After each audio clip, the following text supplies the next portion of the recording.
debate is about gun control and whether there should be more or less restrictions on possessing guns in the United States. This morning, my team and I will be presenting the affirmative side in today's debate. We believe that in order to have a safer country, there should be more restrictions placed on owning guns. We present 3 reasons why we believe this. The first reason is that guns are not safe. Guns were invented to kill. They were made for hunting and military purposes. This resulted in an effective way to kill animals or people. Although guns can't kill people without being operated by humans, guns give people the opportunity to kill easier and more effectively. Some guns that were originally made for military purposes are now used for the sport or killing of animals. Those military guns are readily available to the public, including those who should not be trusted with guns. Was that the timer? Our next point is some people shouldn't be trusted with guns.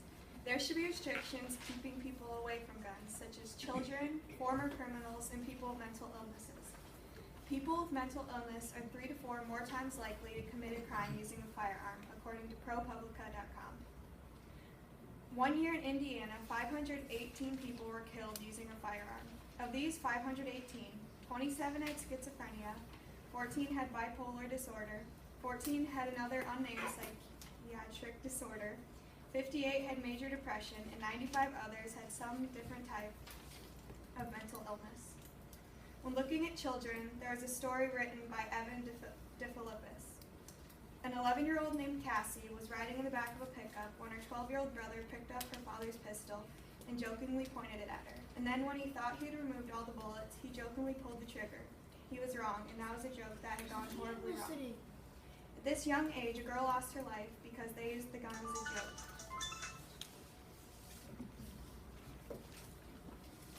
Our third and final point is that less access to guns would mean less danger. Over 33,000 die each year due to gun violence, and over 81,000 are wounded.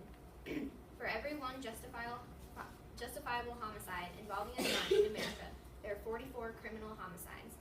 This shows that guns are used far more in criminal activity than in self-defense. The Brady Handgun Violence Prevention Act of 1994 made background checks a requirement for gun purchases. After this law was enacted, more than 2.4 million people were prohibited from buying guns. These people were felons, mentally ill, or had other reasons not to be trusted with firearms. After this law, the gun homicide rate decreased by 32%, and the amount of robberies and assaults involving guns dropped by 42%. Based on our points that guns are not safe, some people shouldn't be trusted with guns, and that less access to guns would mean less danger, we have proved that placing more restrictions on guns is necessary to make our country safer.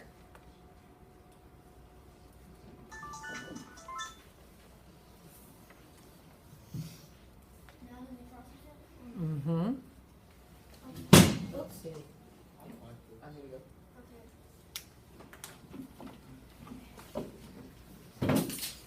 You said that more restrictions on owning guns would decrease crime rates. Criminals having guns.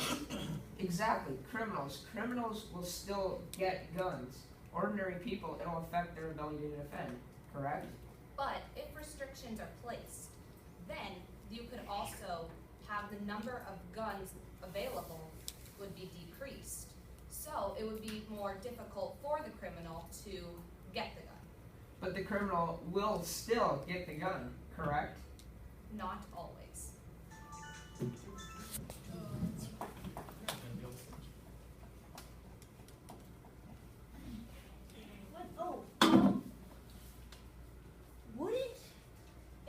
Wouldn't restricting guns violate the Second Amendment?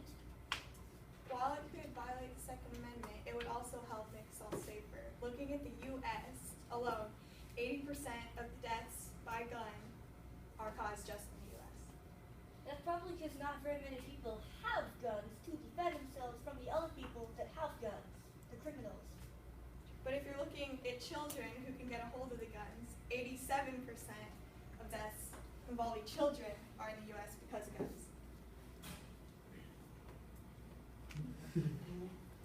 Criminals will not follow the law.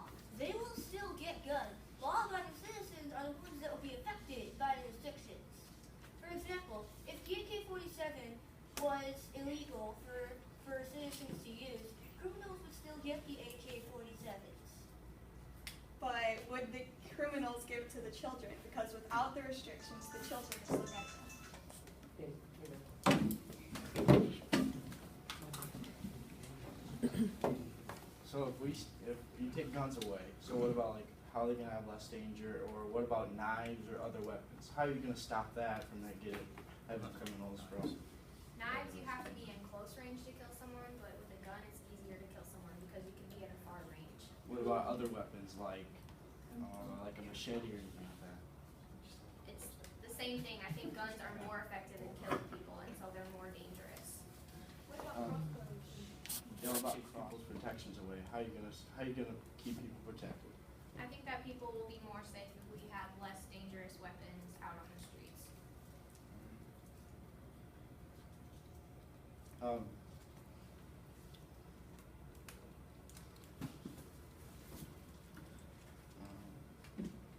Gun control would only affect law-abiding citizens. Isn't that true? That is, I think the criminals would have less access to them.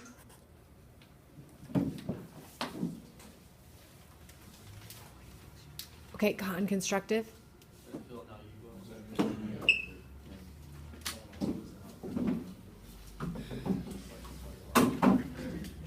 Restricting certain guns would do almost nothing. Citizens would still have restricted guns regardless, especially criminals. We make drugs like meth, marijuana, etc. illegal. Are they off the streets? No. There are still plenty of potheads running around America. The same would happen with restricted guns. Plenty of people would still have restricted guns or find a way to get them. Restricting guns would also do nothing because people would find other ways to kill people. If a drunk driver crosses the line and kills somebody, we blame the driver. If somebody grabs a knife and stabs somebody and kills him, we blame the stabber. If somebody grabs a gun and shoots somebody, we blame the gun? No, we would blame the shooter. A machine is only as good as its operator.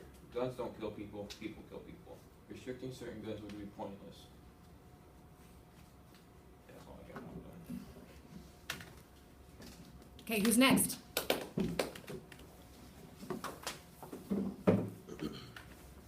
One of the reasons that we shouldn't have restrictions on guns is having more guns will reduce the crime rate. It would reduce the crime rate because if everyone was able to have guns and not have restrictions on them, it would actually become safer. There are a few countries around the world that requires all the people to have guns.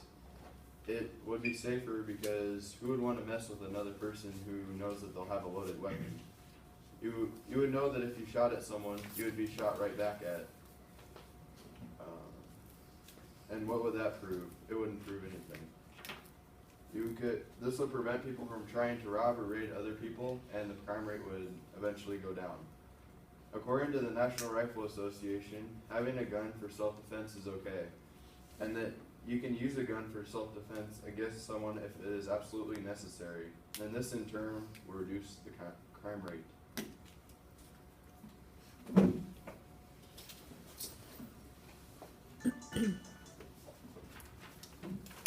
A well-regulated militia, being necessary to the security of a free state and the right of the people to keep and bear arms, shall not be infringed.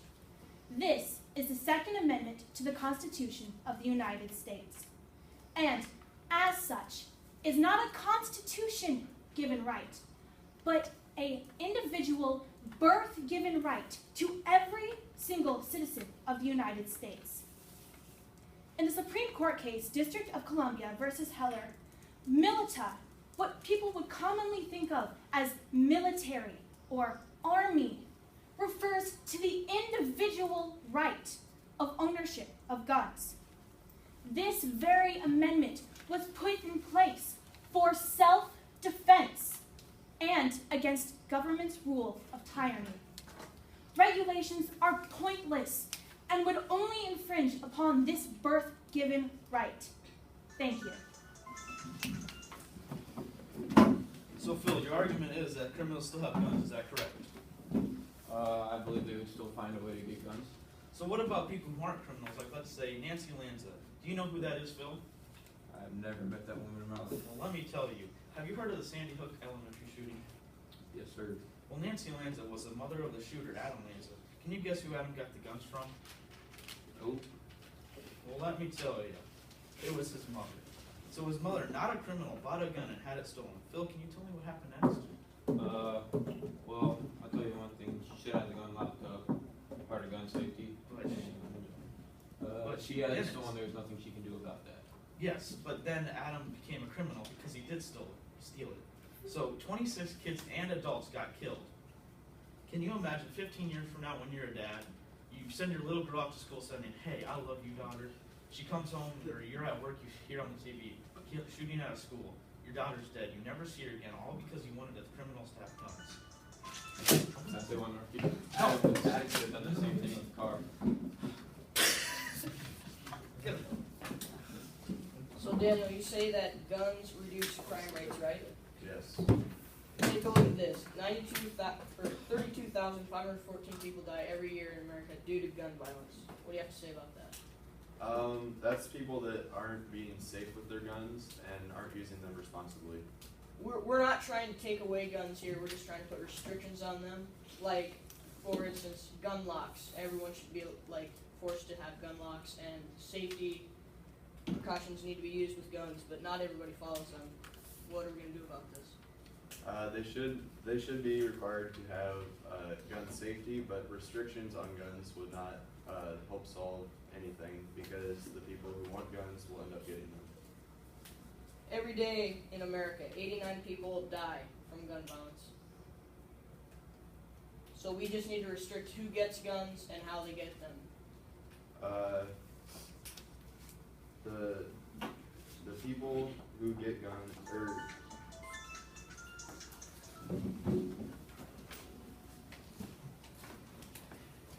The Second Amendment does say that people have the right to bear arms, doesn't it? Yes, it does. But does it say that they can carry around any weapon of choice at any time they choose? The Second Amendment specifies no specific firearms at all. As stated, it is only the right of the people to keep and bear arms, no particular kind of army. So you believe that there shouldn't be gun restrictions on people who are mentally incapable of controlling their behavior, do you?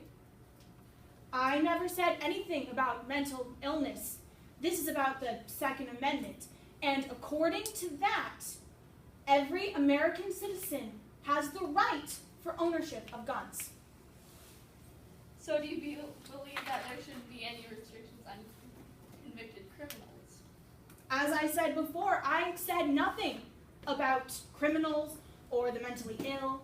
I just stated that every American citizen has the right. Claim we are attacking the Second Amendment, but the Second Amendment doesn't state that you can only use a certain type of gun. I mean, the Second Amendment doesn't state that you can use every type of gun. Some of the guns used today were not invented during the writing of the Constitution or were made for the sport, but instead for the military. Why should those guns, meant for military purposes, be used by commoners who haven't been trained to deal with this weapon that was invented to kill? When we asked you about citizens who are mentally ill or have been convicted criminals, you said that you didn't talk about that. But wouldn't they still be citizens of the United States? With these new weapons, they're allowed to have anyone who is a citizen to have these rights. Is that safe? Should that be actually legal? No. The Second Amendment was written very vaguely because the people who wrote it could not have foreseen the types of guns we have today.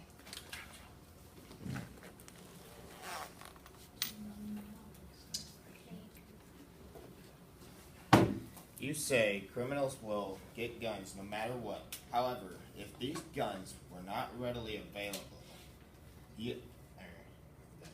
how could the criminals get the guns? If the amount of guns that are being made and sold decreased, the availability would decrease also. This can be made possible only by adding restrictions. These restrictions would still allow a majority of citizens to have guns. The minority affected would be known criminals and mentally unstable people. The criminals could possibly would be as big of a threat. In some states, for example, you don't have to report to the police if your firearm goes missing, how can police know to start a lookout for possible criminal activity if the sparks was not diffused before igniting? Adding a few restrictions and precautions could be the difference between life and death in some cases. The Second Amendment guarantees us the right to bear arms without restrictions. So gun control measures are unconstitutional. Shay stated that we should have gun laws, and all guns do come with gun laws. Today, Lynette and I, Lindsay, that's me, we will discuss why teens should have a job in high school. Teens need to learn work ethic in order to get a job for any paying job during college and the teen's future life. According to debate.org, teens need to learn how to manage their own money by getting a job. By managing money, it will help the teen get to feel the balance of saving money for college or other important needs the teen has, but still have money to spend for fun activities without spending all their money. This balance is a life skill that all teens need to learn to have. With teens having jobs during their high school career, it will help the economy. Teens will help more money circulate through the world. There will be more experienced teens in the work area and more people with jobs that produces educated young adults. According to debate.org, the jobs will increase 35% if teens get a job in high school, even if it is a part-time job.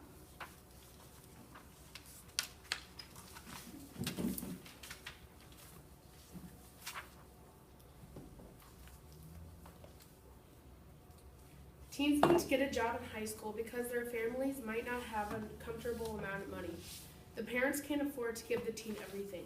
If some teens want something, they have to work for it and buy it themselves. Teens need to pay their way. Teens cannot rely on their parents' income for not necessary things. Teens should have a job so they can help with their parents' income. If they want something, they buy it on their own. Also, teens need to get a job so they can have the experience. They're going to be on their own in a couple of years. They need to know how to take care of themselves, be ready, and have a job so that they can live. They no longer have their parents. They are on their own, so they really do need to know what to do and how to do it. According to debate.org, working while in high school is beneficial because it helps a student get their priorities in order. While other students may spend their free time partying, a working student is able to be productive in their free time while saving money for college. Working also helps students learn balance.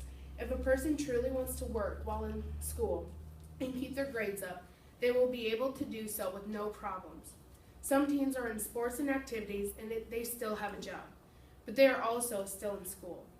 They just make time, and if some teens can do it, all teens can do it. When you're 18, you need to pay things for yourself because you don't have your mom and dad anymore.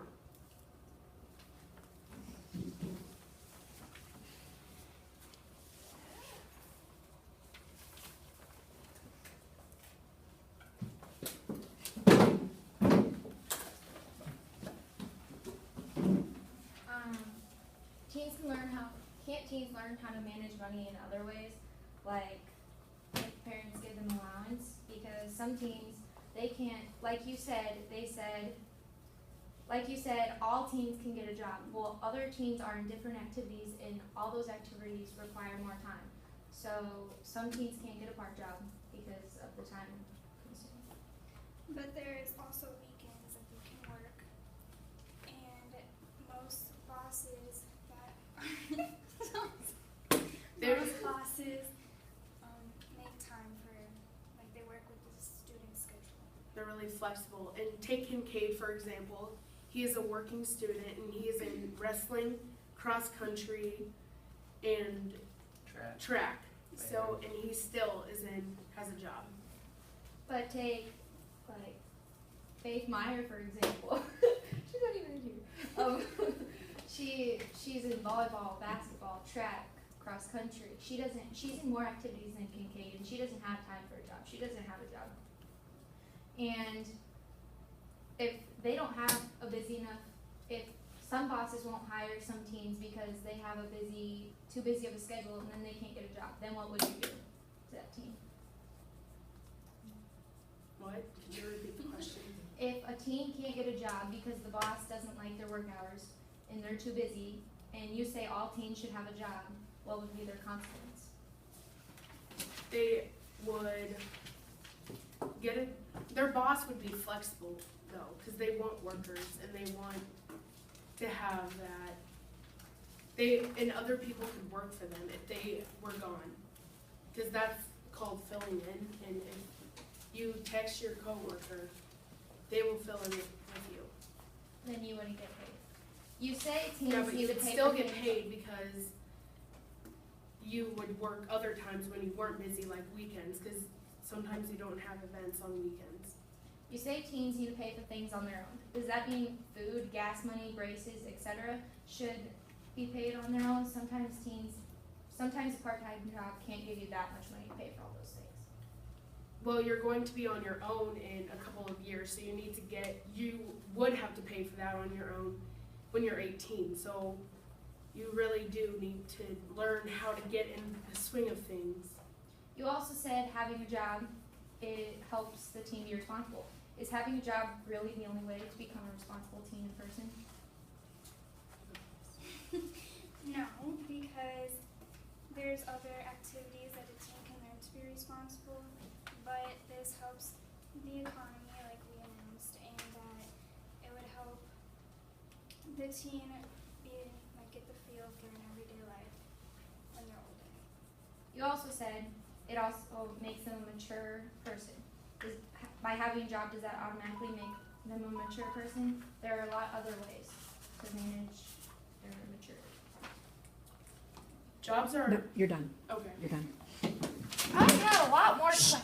Okay. I must have bolded you. Like, how I many- get 3 minutes. Can you tell me when I'm halfway? Alright. Most teenagers wake up at 6 to 7 every morning to go to school. School starts at 8 a.m. and ends at 3 p.m. Teenagers are supposed to get 8 hours of sleep per night. That means that most people go to bed at 10 or 11. That's 7 hours for free time, but lots of students are involved in extracurricular activities with an average of 2 to 3 hours of homework per day. That doesn't leave a lot of time to get a job. I'm going to use myself as an example. I get up at 6 every day until school gets over until 3. I have football practice from 3 to 5:30 or 6, unless I have a game. If I have a game, which is every Monday and Thursday, I will not be home until 8 o'clock. This happens to be my schedule for every day. So when exactly do I have time for a job? Half the time, I don't even have time to get my homework done, so there is no way I have time for a job. I am definitely not the only one with a busy schedule. Anyone that is involved in extracurricular activity is not going to have a lot of time for a decent paying job. Another huge part of teenagers' life is their grades. Grades are definitely the most important part of school, and if you're too busy to work at a job, you aren't spending as much time on your schoolwork. For most teenagers, it's hard enough for them to get their homework done when they're involved in extracurricular activities, so that definitely does not leave them enough time to get a job. Another problem that some teenagers face are disabilities. Some kids physically may not be able to work. What are they supposed to do? Lastly, weekends. You may think that maybe people can work on the weekends because there is lots of time for them to do stuff, but Saturdays are filled with lots of tournaments for most teenagers that last most of the day. Finally, Sundays are supposed to be used for church and family days. The fact of the matter is teenagers that are active in extracurricular activities do not have time for a job.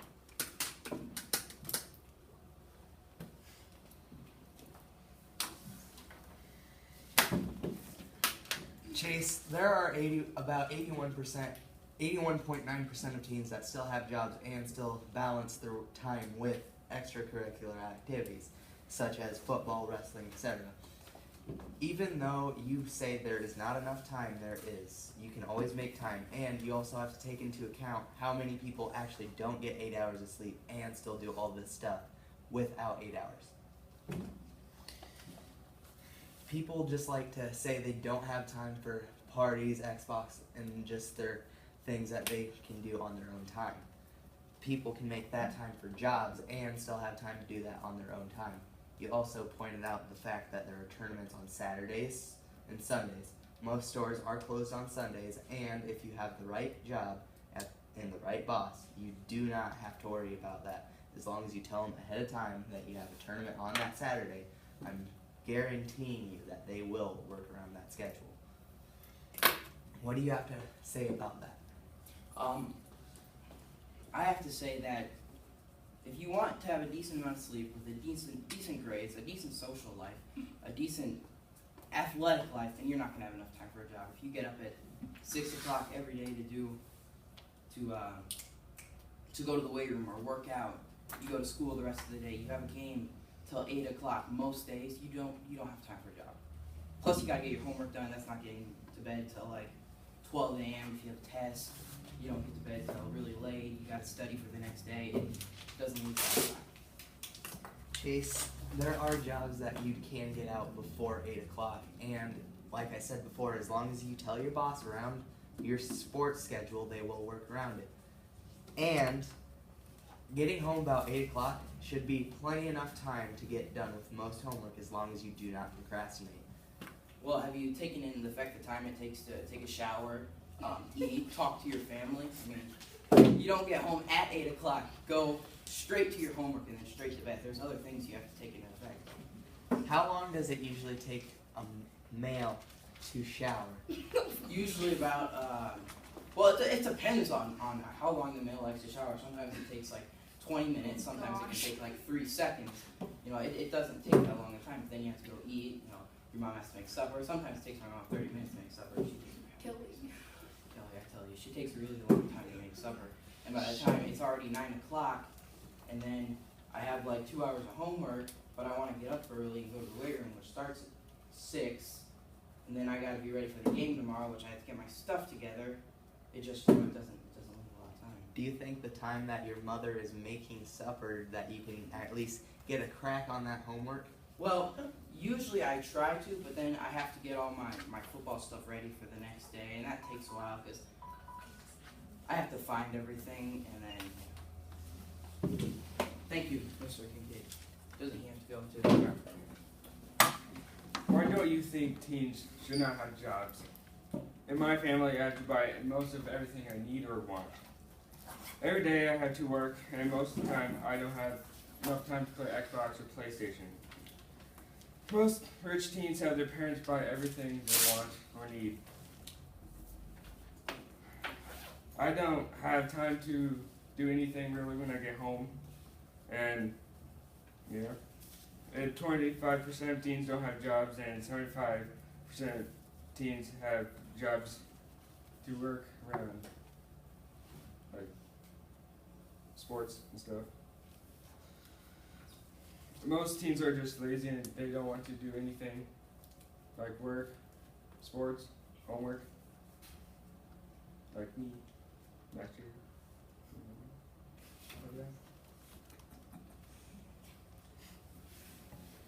What's your question?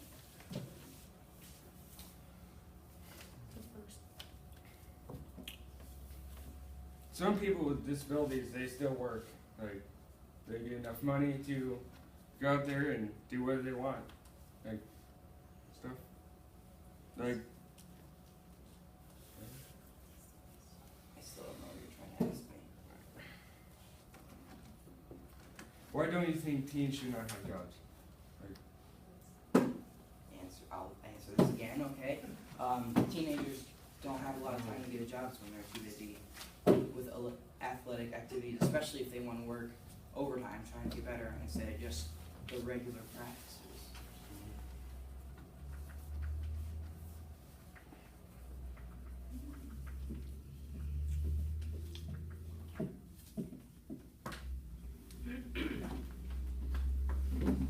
Some people, they're like not in sports, so they probably have time when they get home from work, school. They probably can just go straight to work, and when they come home, they can eat, sleep, whatever they want to do. Ask it again. Not everybody's in sports, so they probably could have time to go to work when they get home from school, and they have enough time to do whatever they want. So, So are you asking me if teens that aren't in extracurricular activities have time to go to work? yeah. Yeah, if they're, don't answer that.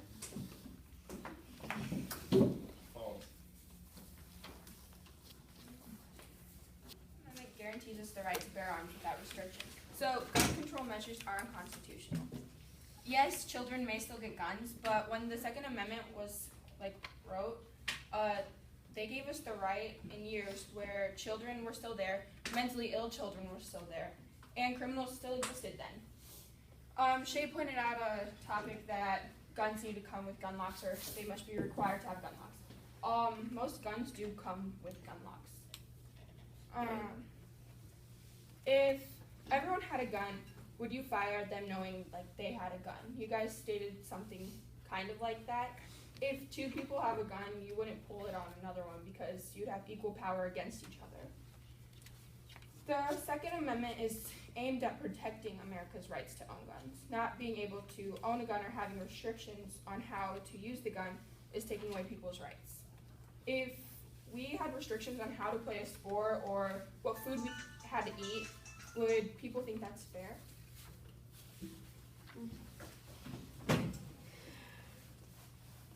Not the gun that kills people, but people kill people, like you said before, but adding gun control would not stop them from getting those guns.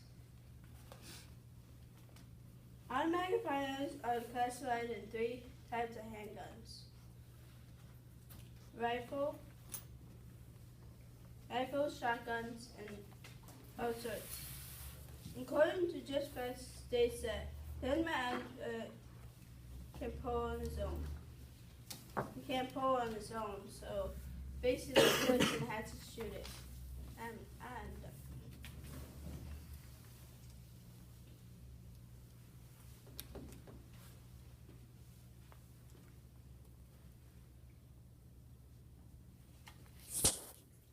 'Guns were invented to kill. Giving an opportunity to a criminal or someone with mental illness is not good. This is why there should be less access to guns, because less access to guns means less danger. Guns are more used for criminal activity than safety. That's why we need background checks and specific weapon types so these criminals cannot get these done. We're not taking away from the Second Amendment because we still giving you the right to bear arms. We're just restricting on what guns that you should have in case of criminal activity. We need more safety like gun locks and other things, because if children get the guns, we don't know what they could do.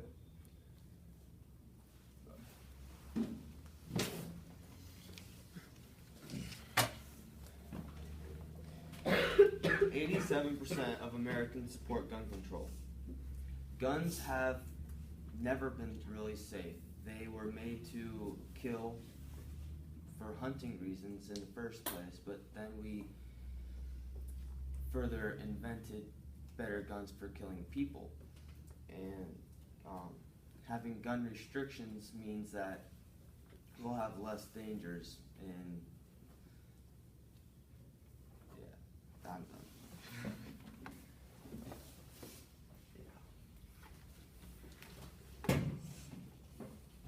Guns don't kill people, people kill people. We need to concentrate on the values and morals of our citizens and how the social media plays a role in the violence acts on our society. And we need to focus on the fact that police can't always be there to protect our citizens, because if a gunman was going to shoot up a person that didn't have a gun because they were restricted, what is that person gonna do? They're gonna get shot and they're probably gonna die. We also need to focus on the fact of the Second Amendment and why it was added to our Constitution. It was added to our Constitution because the founders of America wanted us to have the protection of our liberties. And we also need to know that even if back when this Second Amendment was made, there was mental people, there was criminals, there was everything, and they still got the guns. So criminals do not follow the law.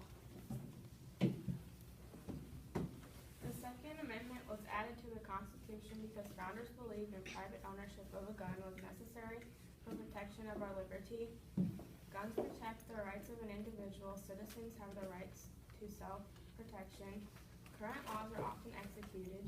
Criminals are often able to buy guns even when the law says they should be prohibited.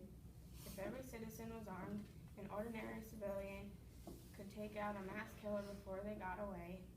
We do not need more laws, we just need to enforce the laws we have now.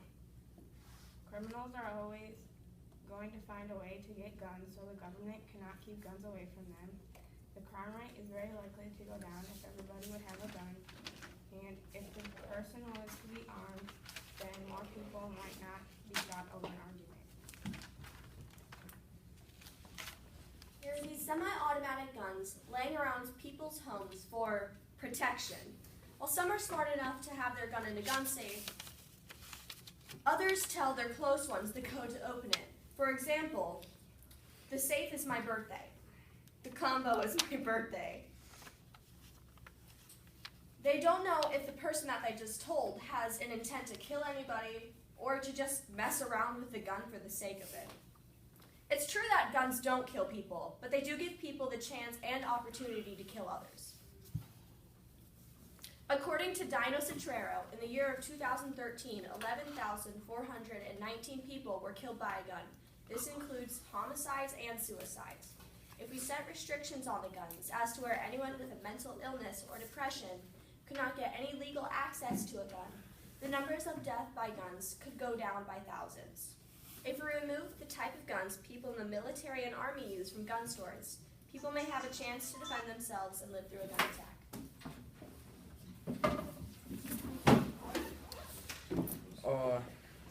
Guns need no restrictions because if everyone had a firearm, they wouldn't want to shoot back at each other. Everyone could shoot back and kill people. My personal opinion is that it would not help because criminals are still gonna figure out how to get them from. They're gonna have like normal citizens buy them and they'll give them to them, and it'd be a waste of taxpayer money if they put more restrictions on them. It's not guns that kill people, the people that kill the people. True gun owners are law-abiding citizens and would get it for the bad guy like I just stated. And that's all.